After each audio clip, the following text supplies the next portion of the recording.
siswa untuk menerapkan konsep matematika dalam kehidupan sehari-hari. Mungkinkah gaji 6 juta mempunyai tabungan 330 juta? 6 juta punya tabungan 330 juta ya bisa mungkin Bu, bisa terjadi dalam kehidupan realitas ya. Nah, ini bisa menjadi konteks yang nanti Bapak Ibu gunakan di kelas ke siswa Bapak Ibu untuk kira-kira menjadi masalah apakah kalau misalkan dia kerja selama 7 tahun, gaji 6 juta, dikurangi dengan biaya makan, transport, kebutuhan dia sehari-hari, maka berapa yang harus dia tabung?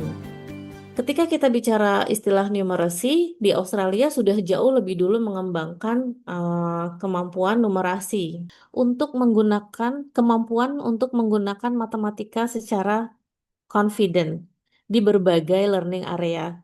Ada 6 komponen yang didefinisikan menjadi kemampuan numerasi. Di sini ada estimating and calculating. Estimating itu memperkirakan, calculating itu menghitung dengan pada bilangan bulat ya, whole numbers. Whole numbers itu bilangan cacah dari 0, 1 dan seterusnya. Ya.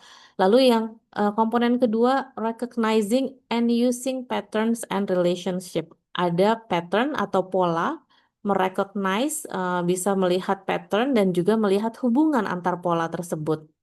Lalu yang komponen ketiga adalah menggunakan pecahan, desimal, persen, rasio, dan rates. Lalu kemudian ada kemampuan spasial, lalu ada kemampuan menginterpretasikan informasi statistik, lalu ada juga menggunakan measurement. Measurement ini luas ya, karena memang dalam kehidupan sehari-hari yang kita ukur kan banyak. Tadi istilah numerasi, sekarang istilah matematika literasi yang sangat umum digunakan dalam PISA. Ini adalah frameworknya PISA. Jadi kalau tadi Pak Pepen bilang kemampuan daya nalar, nah ini Pak di sini nih, di tengah-tengahnya itu mathematical reasoning, atau dalam bahasa Indonesia kan penalaran matematis ya, betul nggak? Nah, mathematical reasoning ini ada di dalam intinya literasi matematik. Kalau kita lihat lingkaran paling depan, itu ada panah. Panah itu dari interpret and evaluate. Jadi kalau ada masalah, dia interpretasikan dulu. Lalu diformulate langkah selanjutnya, memformulasikan apakah mungkin masalahnya perlu kita modelkan bentuk persamaannya dulu atau kita langsung bisa menerapkan apa namanya sebuah formula matematik untuk menyelesaikannya, lalu kemudian employ menyelesaikan seperti itu. Nah, lingkaran-lingkaran di belakangnya itu adalah kontennya, ada konten quantity ini kaitannya sama bilangan. Kemudian uncertainty and data kaitannya sama statistik. Lalu change and relationship kaitannya sama konsep fungsi. Space and shape itu kaitannya sama geometri. Nah, ini kontennya untuk lingkaran yang ke belakang. Nah, apa sih yang didefinisikan tentang mathematical literacy ini? Jadi definisinya berdasarkan PISA ini ya Bapak Ibu ya, yaitu kemampuan seorang individu untuk bernalar matematis secara matematis tadi ya, yaitu untuk memformulasikan, kemudian untuk melaksanakan dan menginterpretasikan matematika dalam penyelesaian masalah di berbagai real world context. Intinya itu, ya. Jadi kalau tadi dari kurikulum Australia itu pengertian numerasi untuk menggunakan matematik di kehidupan sehari-hari, nah ini juga hampir sama, ya. Kita masih lihat dari berbagai sumber negara lain ya. Nanti kita akan lihat di Indonesia seperti apa. Nah, ini contoh. Bapak Ibu pernah lihat soal ini nggak? Kusen jendela yang berbentuk persegi panjang memiliki tinggi 40,8 cm dan panjang 30,6 cm, serta panjang salah satu diagonalnya 52,5 cm. Apakah kusen jendela benar-benar persegi panjang? Boleh dijelaskan Bapak Ibu? Ibu izin menjawab. Ya, silakan Bu Ade. Untuk menentukan apakah betul-betul dia itu persegi panjang, jadi kita buat atau periksa dulu segitiganya. Kita periksa dulu segitiganya, apakah segitiganya itu memenuhi syarat sebagai sebuah segitiga siku-siku, yaitu yang sudutnya 90 derajat. Karena sifat dari persegi panjang itu adalah segi empat, yang keempat sisinya adalah sudutnya siku-siku. Demikian Ibu. Terima Terima kasih. kasih Bu Ade atas penjelasannya. Oke, pertanyaan lanjut untuk Bu Ade. Ibu pernah menggunakan soal ini di kelas?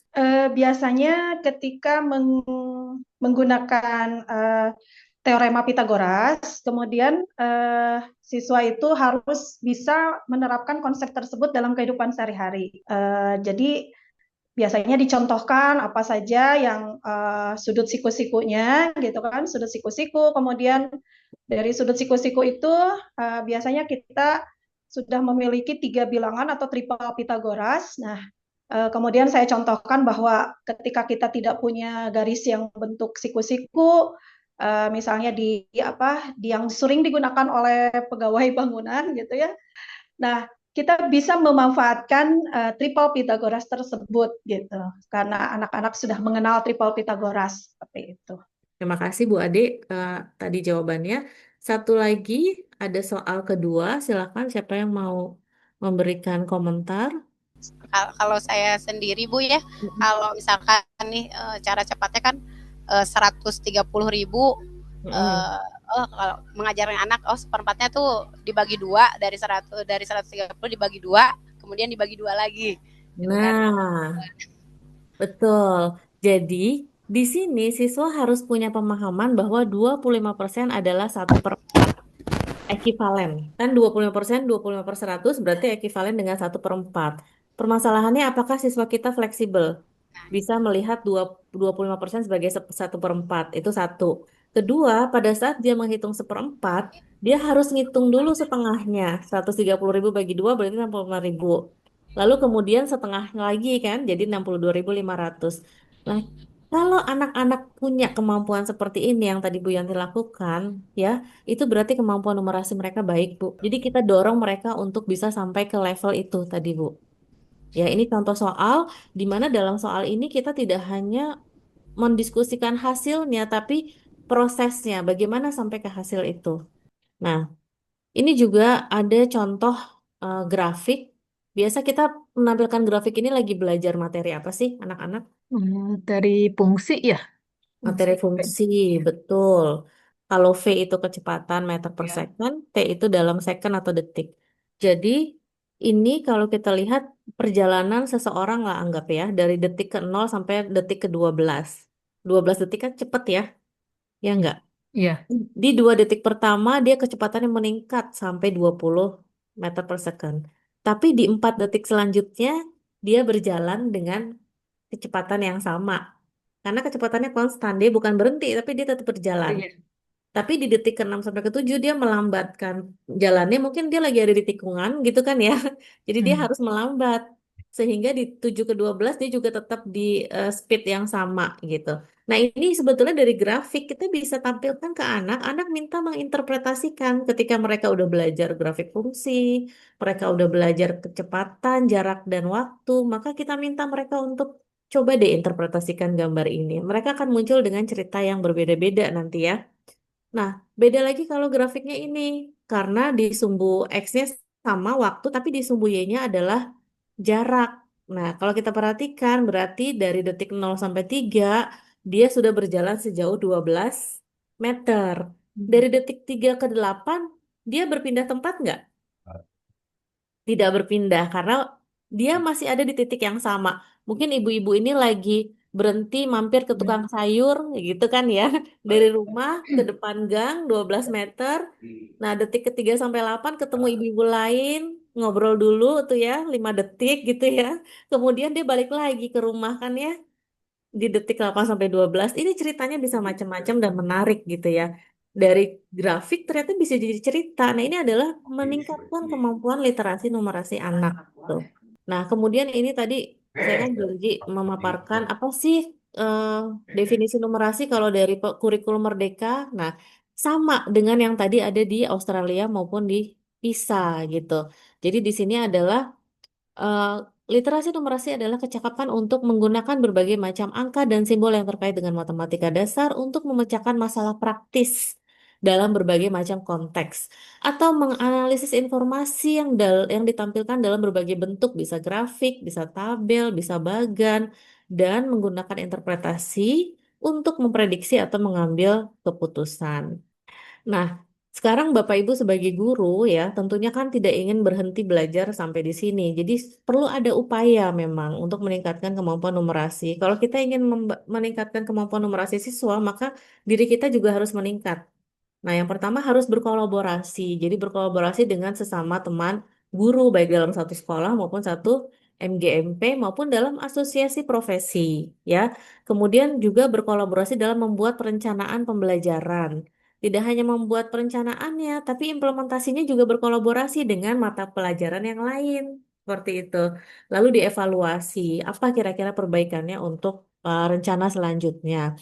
Nah, kalau dulu itu masih ada profil pelajar Pancasila ya, kegiatan P3 mungkin sekarang sudah tidak ada ya, tapi ini bisa diintegrasikan sebetulnya. Nah, ini yang saya ambil dari buku modul tadi. Kalau kita perhatikan di sini ya, ada kontennya sama dengan yang tadi dipisah, ada bilangan, quantity, ada aljabar, ada geometri dan pengukuran, lalu ada data dan kedaptastian. Lalu prosesnya juga ini diambil dari diagram pisah tadi ya. Nah, ini konteksnya kalau di buku modul yang diterbitkan oleh kementerian itu hanya pakai 3 konteks, yaitu personal, saintifik, dan seni budaya. Banyak sekali kegiatan dalam kehidupan sehari-hari yang bisa digunakan untuk pembelajaran numerasi di kelas. Nah, ini salah satu bentuk kegiatan yang mungkin nanti bisa diimplementasikan juga, memberikan project, kan sekarang lagi rame istilahnya project based learning ya. Jadi siswa bisa dikelompokkan, diberikan tema misalkan, atau mereka memilih tema sendiri. Misalkan salah satu contohnya mereka melakukan research tentang manfaat makan ikan. Nah, di sini yang menjadi challenge buat anak adalah mereka harus mencari data yang akurat dari berbagai sumber referensi yang terpercaya, tapi mereka harus bisa menampilkannya atau mendisplay dengan cara yang menarik, sehingga orang mau lihat, mau baca gitu ya. Kemudian numerasi dan konteks sosial. Ini ada banyak data-data, ini bisa jadi kegiatan siswa untuk menginterpretasikan data. Ya, ini di berita banyak kok, kita bisa jadi sumber untuk pembelajaran ya. Terima kasih banyak atas partisipasinya hari ini. Semoga pelatihan hari ini bisa bermanfaat walaupun singkat. Assalamualaikum warahmatullahi wabarakatuh.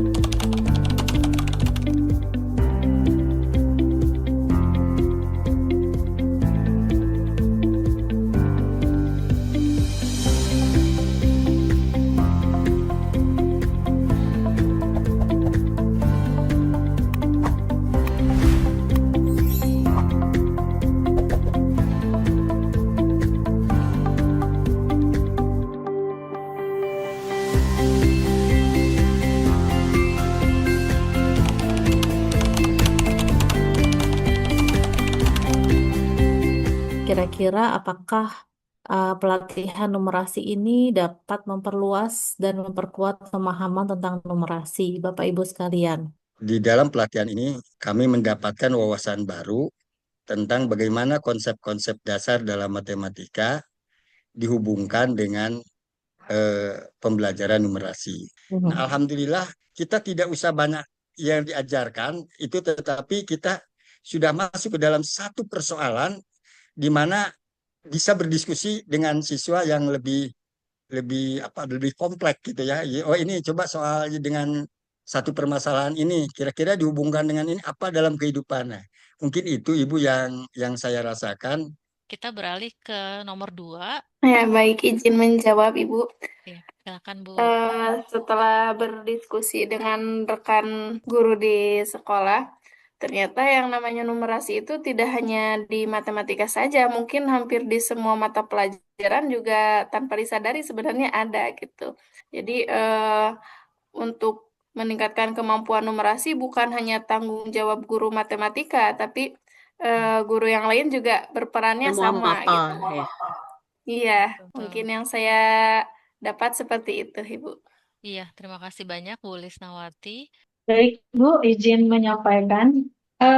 Kebetulan saya berkolaborasi dengan guru seni, gitu ya, dengan guru seni dan prakarya. Dari mulai pola, misalnya kita kan ada materi pola bilangan. Kemudian kebetulan kemarin yang saya berkolaborasi membuat RPP itu adalah ketika guru seni memperkenalkan bentuk-bentuk dasar seperti garis, garis lengkung, seperti itu. Nah, ini menarik sekali ketika dijadikan masalah kontekstual seperti itu. Terima kasih banyak Ibu Ade Sumarni. Alhamdulillah nih dengan kegiatan refleksi saya jadi bisa dengar ya cerita-cerita yang menarik dari sekolah Bapak Ibu semua gitu. Terima kasih banyak sharingnya. Kita lanjut ke pertanyaan ketiga. Saya pribadi ya, apa dampak untuk peningkatan kemampuan numerasi siswa? Betul kata Ibu tadi, saya melakukan yang Ibu katakan. Jadi ketika beberapa menit di awal pembelajaran, saya mengulang gitu. Penjumlahan, pengurangan, dan perkalian bilangan bulat. Karena itu mempengaruhi setiap bab yang ada pada pembelajaran matematika. Oke, menutup kegiatan P2M secara resmi untuk pelatihan numerasi. Namun komunikasi kita tidak selesai di sini, Bapak Ibu. Saya tetap sangat senang sekali kalau ada hal-hal yang ingin didiskusikan lewat grup WhatsApp. Atau jika memang suatu ketika nanti perlu refreshment nih, perlu ketemu lagi lewat Zoom dengan senang hati. Amin. Baik, kita akhiri pertemuan hari ini dengan mengucapkan hamdalah. Alhamdulillahirrabbilalamin. Wassalamualaikum warahmatullahi wabarakatuh.